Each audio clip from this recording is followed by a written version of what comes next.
Hello, ഇന്നത്തെ വീഡിയോയിലേക്ക് എല്ലാവർക്കും സ്വാഗതം. എൻ്റെ കഴിഞ്ഞ വീഡിയോയിലൊക്കെ പലരും ചോദിക്കുന്നുണ്ടായിരുന്നു മെസ്സേജിനകത്ത്, അപ്പോൾ ഇനി റിക്രൂട്ട്മെൻ്റ് എന്ന് തുടങ്ങും, ഉടനെ തുടങ്ങാൻ ചാൻസ് ഉണ്ടോ എന്നതിനെക്കുറിച്ചൊക്കെ. അപ്പം അതിനെക്കുറിച്ച് ആണ് ഇന്ന് ഞാൻ സംസാരിക്കുന്നത്. അപ്പോൾ ഇന്ന് ഇവിടുത്തെ ഇലക്ഷൻ നടക്കുകയാണ്. ഈ ഇലക്ഷന് കഴിഞ്ഞ് കഴിയുമ്പോഴത്തേനും കുറേ പുതിയ മാറ്റങ്ങളൊക്കെ വരുമെന്നുള്ളതാണ് നമ്മുടെ കണക്കുകൂട്ടൽ. അതായത് ഇപ്പം ഇലക്ഷന് കൺസർവേറ്റീവ് പാർട്ടി ഉണ്ട്, ലേബർ പാർട്ടി ഉണ്ട്, അങ്ങനെ അവർ രണ്ടുപേരാണ് മെയിൻ പാർട്ടികൾ. വേറെ കുറച്ച് പാർട്ടികളുണ്ട്. പക്ഷേ ഇതിൽ ലേബർ പാർട്ടിയാണ് അധികാരത്തിൽ വരുള്ളൂ എന്നുള്ളതാണ് ഒരു കണക്കുകൂട്ടൽ. ഏകദേശം ഉറപ്പാണ്. അപ്പോൾ എല്ലാവരും ഇമിഗ്രേഷൻ കുറയ്ക്കും എന്നാണ് പറഞ്ഞിരിക്കുന്നത്. എന്നാലും ഇപ്പോഴത്തെ അവരുടെ പുതിയ കണക്കനുസരിച്ചിട്ട് ഒരു 92,000 നേഴ്സസിൻ്റെ കുറവുണ്ട് NHSൽ. അപ്പം അവർക്ക് പുതിയ സ്റ്റാഫിനെ ആവശ്യമുണ്ട്. അവർ പറഞ്ഞേക്കുന്ന ഇവിടെ പുതിയ നേഴ്സസിന് കൂടുതൽ ട്രെയിനിങ് സെൻറ്റർ ഉണ്ടാക്കും, നേഴ്സസിനെ ട്രെയിൻ ചെയ്തെടുക്കും, അങ്ങനെയൊക്കെയാണ്. പക്ഷേ ഇതൊന്നും പെട്ടെന്ന് നടക്കുന്ന കാര്യങ്ങളല്ല, അതിനൊക്കെ താമസമുണ്ട്. അതുമല്ല, ഇവിടുത്തെ യൂത്തൊക്കെ, അതായത് ഇവിടുത്തെ ചെറുപ്പക്കാരൊക്കെ കൂടുതലും നഴ്സിങ്ങിന് പോകാനായിട്ട് അത്ര താല്പര്യപ്പെടുന്നില്ല. അതിൻ്റെ കാരണം എന്നാന്ന് ചോദിച്ചാൽ അതിൻ്റെ സാലറി അത്ര നല്ല സാലറി കിട്ടുന്നില്ല. അതുപോലെ തന്നെ വർക്ക് പ്രഷർ ഭയങ്കര കൂടുതലാണ്. അതൊക്കെ കൊണ്ട് ഇവിടെ നിന്ന് അധികം പേര് നഴ്സിങ്ങിന് പോകാൻ ഒരു തയ്യാറെടുക്കുന്നില്ല. അതങ്ങനെയാണ്. ഇപ്പോഴും കൂടുതലായിട്ടും എല്ലാവരും മടിച്ചു നിൽക്കുകയാണ്. അത് കാരണം എന്തൊക്കെയാണേലും അവർക്ക് ഫോറിൻ റിക്രൂട്ട്മെൻറ്റ്, ഇൻ്റർനാഷണൽ റിക്രൂട്ട്മെൻറ്റ് നടത്താതിരിക്കാൻ പറ്റുകയില്ല. അതുകൊണ്ട് ഈ ഇലക്ഷൻ്റെ ഇത് കഴിഞ്ഞിട്ട് പുതിയ ഗവൺമെൻറ് വന്നു കഴിഞ്ഞ് അതിനെക്കുറിച്ചുള്ള പുതിയ തീരുമാനങ്ങളൊക്കെ വരും. ഇപ്പോൾ ഭയങ്കരമായിട്ടും ഷോർട്ടായിട്ടാണ് മിക്ക ഹോസ്പിറ്റലുകളും സ്റ്റാഫ് നഴ്സസ് ഷോർട്ടായിട്ടാണ് വാർഡൊക്കെ റൺ ചെയ്തുകൊണ്ടിരിക്കുന്നത്. അവർ കൂടുതലും ഫണ്ടിങ്ങിൻ്റെ പ്രശ്നവും കാര്യങ്ങളൊക്കെ കൊണ്ടായിരിക്കും സ്റ്റാഫിന് കൂടുതലായിട്ട് ഏജൻസി സ്റ്റാഫിനെ ഒന്നും എടുക്കാതെയൊക്കെ ഇപ്പം അങ്ങനെ NHS ഭയങ്കര സ്റ്റാഫിന് ഭയങ്കര പ്രഷറിലാണ് ജോലി ചെയ്യേണ്ടി വരുന്നത്. അപ്പം അതെല്ലാം നോക്കിക്കഴിയുമ്പോഴത്തേനും ഇവർ കൂടുതൽ സ്റ്റാഫിനെ, അതായത് റെഗുലർ സ്റ്റാഫിനെ റിക്രൂട്ട് ചെയ്യാനുള്ള ചാൻസ് ഒത്തിരി കൂടുതലാണ്. അപ്പോൾ അതിന് വേണ്ടിയിട്ട് അവർക്ക് ഇനിയും ഫോറിൻ ഇൻ്റർനാഷണൽ നേഴ്സസിനെ ആശ്രയിക്കേണ്ടി വരും. അതുകൊണ്ട് ഇലക്ഷൻ കഴിഞ്ഞ് അധികം താമസിയാതെ തന്നെ അതിനുള്ള തീരുമാനങ്ങളൊക്കെ വരും. ഇപ്പോൾ ഈ ഇലക്ഷനോടനുബന്ധിച്ച്, അതായത് ഇവിടുത്തെ ആൾക്കാർക്ക് ഈ ഇമിഗ്രേഷൻ കുറയ്ക്കണം എന്നുള്ള അതൊരു മെയിൻ ഇഷ്യൂ ആയിട്ട് എടുത്തിരിക്കുകയായിരുന്നു. അപ്പോൾ അതിന് വേണ്ടിയിട്ട് ഇവരെല്ലാവരും ഇലക്ഷൻ ആയപ്പോഴത്തേനും അങ്ങനത്തെ പുതിയ തീരുമാനങ്ങളൊക്കെ എടുത്തിരിക്കുന്നു. പക്ഷേ ഇലക്ഷൻ കഴിഞ്ഞ് കുറച്ച് കഴിയുമ്പോഴത്തേനും മാസങ്ങൾക്കുള്ളിൽ തന്നെ ഇതിനൊക്കെ മാറ്റം വരും. അതായത് അവർ ഇനിയും ഇൻ്റർനാഷണൽ നേഴ്സസിനെ എടുക്കാതെ അവർക്ക് ഹോസ്പിറ്റലിലൊന്നും സ്മൂത്തായിട്ട് റൺ ചെയ്യാൻ പറ്റത്തില്ല. ഇപ്പം തന്നെയാണേലും ഞാൻ വർക്ക് ചെയ്യുന്ന ഹോസ്പിറ്റലിൽ തന്നെയാണേലും ഭയങ്കര വർക്ക് പ്രഷറാണ്. അതായത് ശരിക്കും പറഞ്ഞാൽ ഒരു നേഴ്സിന് കിട്ടേണ്ടത് 8 പേഷ്യൻസിനെയാണ്.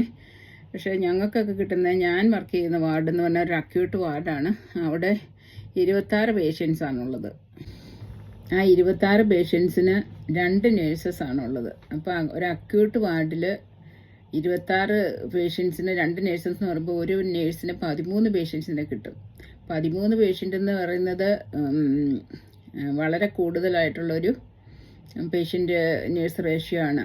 അതുമല്ല, ഹോസ്പിറ്റലിലെ ഹൈ പ്രഷർ ബെഡ് ഒക്കെ ഇല്ലാതെ വരുമ്പോൾ 13 എന്നുള്ളത് കൂടിയിട്ട് 15, 16 വരെയൊക്കെ വരാറുണ്ട്.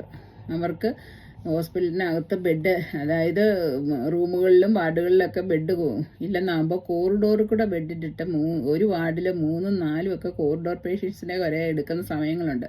അങ്ങനെയുള്ളപ്പോൾ നേഴ്സസ് ഹൈ പ്രഷറിലാണ് വർക്ക് ചെയ്യുന്നത്. അപ്പോൾ ഇവിടുത്തെ ആൾക്കാർക്കൊന്നും ഇത്രയും പ്രഷർ വർക്ക് ചെയ്യാനൊന്നും താല്പര്യമില്ല. ഇത്രയും കുറഞ്ഞ സാലറിക്ക് ഇത്രയും പ്രഷറിൽ വർക്ക് ചെയ്യാനുള്ള താല്പര്യം കുറവുണ്ട്. അതുകൊണ്ട് തന്നെ ഇവിടുത്തെ ആൾക്കാരൊക്കെ കൂടുതൽ മറ്റ് ജോലികളിലേക്ക് പോകുന്ന ഒരു ടെൻഡൻസിയാണ് അപ്പോൾ കണ്ടുകൊണ്ടിരിക്കുന്നത്. അപ്പം ഇവർ ഇങ്ങനെ പറയും കൂടുതൽ നേഴ്സസിനെ ട്രെയിൻ ചെയ്യിക്കും എന്ന് പറഞ്ഞാലും അതിനുള്ള ആൾക്കാരെയൊന്നും കിട്ടത്തില്ല. അങ്ങനെ കിട്ടാതെ വരുമ്പോൾ വീണ്ടും പഴയതുപോലെ തന്നെ നമ്മുടെ ആൾക്കാരെയൊക്കെ അവർക്ക് എടുക്കേണ്ടി വരും.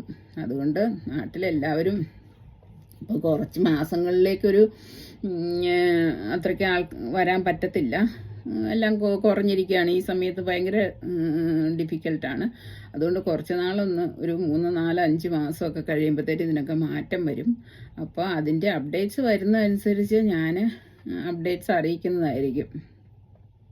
അപ്പോൾ അതിന് വേണ്ടിയിട്ട് ഇപ്പോൾ എല്ലാവരും നേഴ്സിംഗ് പഠിച്ചിറങ്ങുന്നവരൊക്കെ OET ഒക്കെ പാസ്സായി എല്ലാം പിന്നെ ഇംഗ്ലീഷൊക്കെ ഇമ്പ്രൂവ് ചെയ്ത് കമ്മ്യൂണിക്കേഷൻ സ്കില്ലൊക്കെ ഇമ്പ്രൂവ് ചെയ്ത് അതിനെ റെഡി ആയിരിക്കാൻ നോക്കുക. എപ്പോഴും ഇൻ്റർവ്യൂ വരുന്നതെന്ന് അവർ പെട്ടെന്ന് ചില NHS ഒക്കെ ഇപ്പോൾ തന്നെ ഇൻ്റർവ്യൂ ഒക്കെ ചെയ്യാൻ വേണ്ടിയിട്ട് ഉള്ള കാര്യങ്ങളൊക്കെ ചെയ്യുന്നുണ്ട് കേട്ടോ.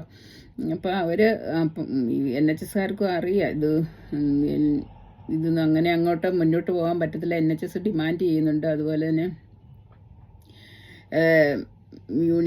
യൂണിയൻസ് ഉണ്ടല്ലോ, ഇത് യൂണിയൻകാരുണ്ട്, ഈ നേഴ്സസിൻ്റെ പല യൂണിയൻസ് ഉണ്ട്. അവരൊക്കെ പറയുന്നുണ്ട് ഇത് ഹോസ്പിറ്റൽ ഇത്രയും ഷോർട്ടേജാണ്, ഇങ്ങനെ റൺ ചെയ്യാൻ പറ്റത്തില്ല, അതുകൊണ്ട് കൂടുതൽ നേഴ്സസിനെ എടുക്കണം. ഇൻ്റർനാഷണൽ നേഴ്സസിനെ എടുക്കാതെ ഇരുന്നാൽ ഹോസ്പിറ്റൽ NHS സ്ട്രഗിൾ ചെയ്യും, അങ്ങനെ മാനേജ് ചെയ്യാൻ പറ്റത്തില്ല എന്നുള്ള എല്ലാവരും അവരുടെ മീറ്റിംഗ് കാര്യങ്ങളിലൊക്കെ ഇങ്ങനെ ഒരു കൺസേൺ റേസ് ചെയ്യുന്നുണ്ട്. അപ്പോൾ ഇത് ഇലക്ഷനൊക്കെ കഴിഞ്ഞാൽ പുതിയ ഗവൺമെൻറ്റൊക്കെ ആയി കഴിയുമ്പം ഈ കൺസേണൊക്കെ വീണ്ടും ഗവൺമെൻറ്റിൻ്റെ അടുത്ത് ചെല്ലും. അപ്പോൾ അതിനെക്കുറിച്ചൊരു പ്രോപ്പറായിട്ടുള്ള ഒരു തീരുമാനം അവർക്ക് എടുക്കാതിരിക്കാൻ പറ്റത്തില്ല. അങ്ങനെ വരുമ്പം അധികം താമസിയാതെ തന്നെ ഇനിയും ഇൻ്റർനാഷണൽ നേഴ്സസിനെ എടുക്കാതിരിക്കാൻ അവർക്ക് പറ്റത്തില്ല. അതുപോലെയുള്ള ഷോർട്ടേജാണ് ഇവിടെ വരുന്നത്. കാരണം നമ്മൾ ഡ്യൂട്ടിക്കൊക്കെ ചെന്ന് കഴിയുമ്പം നമുക്ക് മാനേജ് ചെയ്യാൻ പറ്റാത്തത്രയും കാര്യങ്ങളാണ് അവിടെ നടക്കുന്നത്. അവിടെ കൂടുതൽ നേഴ്സസിനെ വേണം. ഇവർ ഇപ്പോഴത്തെ നിലയിൽ അവർ കൂടുതൽ നേഴ്സസിനെ ഇടാതെ ഉള്ള നേഴ്സസിനെ കൊണ്ട് മാനേജ് ചെയ്യിച്ചുകൊണ്ടിരിക്കുകയാണ്. അതൊന്നും അധികകാലം അങ്ങനെ മുന്നോട്ട് പോകാൻ പറ്റത്തില്ല. അപ്പം അവർക്ക് നേഴ്സസിനെ കൂടുതലായി എടുക്കാതിരിക്കാൻ പറ്റത്തില്ല. അങ്ങനെ ഉള്ള ഒരു ഇതിൽ നമ്മളാരും നിരാശപ്പെടേണ്ട കാര്യമില്ല. എല്ലാവരും അതിനുള്ള കാര്യങ്ങളൊക്കെ റെഡിയാക്കിക്കൊണ്ടിരിക്കുക. എക്സാമൊക്കെ പാസ്സായി എല്ലാം ഇൻ്റർവ്യൂ വന്നു കഴിഞ്ഞാൽ അറ്റൻഡ് ചെയ്യാൻ വേണ്ടിയിട്ടുള്ള കാര്യങ്ങളെല്ലാം റെഡിയാക്കി ഇരിക്കുകയാണ് ചെയ്യേണ്ടത്. ആ സമയത്ത് പിന്നെ അതിന് വേണ്ടിയിട്ടുള്ള തയ്യാറെടുപ്പുകളൊക്കെ നടത്തുക എന്ന് പറഞ്ഞ് ജോലിയൊക്കെ ഇപ്പം എക്സ്പീരിയൻസ് ഉള്ളത് നല്ലതാണല്ലോ. അതുകൊണ്ട് എവിടെയെങ്കിലും ജോലിക്ക് പോയിക്കൊണ്ട് തന്നെ OET ഒക്കെ പഠിച്ച് അത് എക്സാമൊക്കെ എഴുതി പാസ്സായി അതിന് വേണ്ടിയിട്ട് തയ്യാറെടുക്കുക. നമ്മുടെ മലയാളികൾ നേഴ്സുമാർ ഇവിടെ വരുന്നവർ കൂടുതലും ആത്മാർത്ഥമായിട്ടുള്ള ജോലി ചെയ്തുകൊണ്ടിരിക്കുന്നവരാണ്. അപ്പോൾ അതൊക്കെ അവർക്കറിയാം. അതുകൊണ്ട് നമ്മുടെ നാട്ടിൽ നിന്നൊക്കെ നേഴ്സസിനെ എടുക്കാൻ ഇവർക്ക് താല്പര്യമാണ്. പിന്നെ എന്നാന്ന് ചോദിച്ചാൽ ഇപ്പം പുതിയതായിട്ട് വന്നേക്കുന്നവർ ഒക്കെ നല്ല സ്മാർട്ടായിട്ടുള്ള പിള്ളേരാണല്ലോ. അപ്പോൾ അവരെക്കുറിച്ചൊക്കെ നല്ല സ്മാർട്ടായിട്ട് കൂടുതൽ ഇംഗ്ലീഷൊക്കെ നല്ല ലാംഗ്വേജ് ഒന്നും വലിയ പ്രോബ്ലമൊന്നും ഇല്ലാത്ത പിള്ളേരൊക്കെ വന്നിരിക്കുന്നത്. അപ്പം അതുപോലെയുള്ള നല്ല ഇമ്പ്രഷൻ കിട്ടുവാണെങ്കിൽ അവർ വീണ്ടും നമ്മുടെ കേരളത്തിൽ നിന്ന് നേഴ്സസിനെ എടുക്കും. അപ്പോൾ ഇവിടെ ഉള്ളവരും നല്ല ആത്മാർത്ഥമായിട്ട് ജോലി ചെയ്യുക. അതുപോലെ തന്നെ എല്ലാം നമ്മുടെ സ്കിൽസ് എല്ലാം ഇമ്പ്രൂവ് ചെയ്യുക. ഇവിടെ വന്നു കഴിഞ്ഞ് ഇവർ ട്രെയിനിങ്ങും കാര്യങ്ങളൊക്കെ അതിൻ്റെ നാട്ടിലെ പോലെയല്ല. ഇൻ ബിറ്റ്വീന് കുറേ മാൻഡേറ്ററി ട്രെയിനിങ് ഉണ്ട്. അല്ലാതെയുള്ള നമുക്ക് അറ്റൻഡ് ചെയ്യാൻ താല്പര്യമുള്ള ട്രെയിനിങ് നമുക്ക് തന്നെ ചൂസ് ചെയ്ത് പോകാനുള്ള അവസരമുണ്ട്. അങ്ങനെയൊക്കെ നമ്മുടെ സ്കിൽസൊക്കെ ഇമ്പ്രൂവ് ആക്കിക്കൊണ്ടിരിക്കുക. ഇപ്പോൾ ഇവിടെ വന്നു കഴിയുമ്പം ബാൻഡ് 5 ആണേലും നമുക്ക് ഇപ്പോൾ പിള്ളേരൊക്കെ വന്നിട്ട് 1-2 വർഷം ആകുമ്പോൾ തന്നെ ബാൻഡ് 6ലേക്കൊക്കെ കയറുന്നവർ ഒത്തിരി പേരുണ്ട്. അതുപോലെ തന്നെ വേറെ കുറേ ബാൻഡ് 6 അതുപോലെ പിന്നെ ACP ANP അങ്ങനെയൊക്കെ കുറേ അതായത് പ്രിസ്ക്രിപ്ഷൻ ചെയ്യാൻ പറ്റുന്ന നേഴ്സസൊക്കെ ആകുമ്പോൾ അവർക്കൊക്കെ ബാൻഡ് 7, 8 അങ്ങനെയൊക്കെ ആകാൻ പറ്റുന്നുണ്ട്. അങ്ങനെയൊക്കെ ട്രെയിനിങ്ങിന് പോയിട്ടുള്ളതും ഇപ്പം ഇവിടെ നാട്ടിൽ നിന്ന് വന്നിട്ട് ഒരു 4-5 വർഷമായിട്ട് ആകുമ്പോൾ തന്നെ അങ്ങനെയൊക്കെ കാര്യങ്ങളിലേക്ക് പോകുന്ന നേഴ്സസ് ഉണ്ടേ. അപ്പം അങ്ങനെയൊക്കെയുള്ള ചാൻസസ് ഉണ്ട് ഇവിടെ വന്നു കഴിഞ്ഞാൽ. അപ്പോൾ അതുകൊണ്ട് എല്ലാവരും നിരാശപ്പെടണ്ട. ഇപ്പോൾ തൽക്കാലത്തേക്കിനൊരു കുറവ് വന്നിട്ടുണ്ട് റിക്രൂട്ട്മെൻറ്റിന്. അതുകൊണ്ട് എന്നാലും അധികം താമസിയാതെ തന്നെ അത് വീണ്ടും തുടങ്ങും. അപ്പോൾ എല്ലാവരും അതിന് വേണ്ടിയിട്ടുള്ള തയ്യാറെടുപ്പുകൾ നടക്കുക, അതിന് വേണ്ടിയിട്ടുള്ള ഒരുക്കങ്ങളെല്ലാം ചെയ്ത് എല്ലാം റെഡിയാക്കി വെക്കുക, നല്ല എക്സ്പീരിയൻസ് എടുക്കുക. ഇതൊക്കെയാണ് ഇപ്പോൾ ചെയ്യാൻ പറ്റുന്നത്.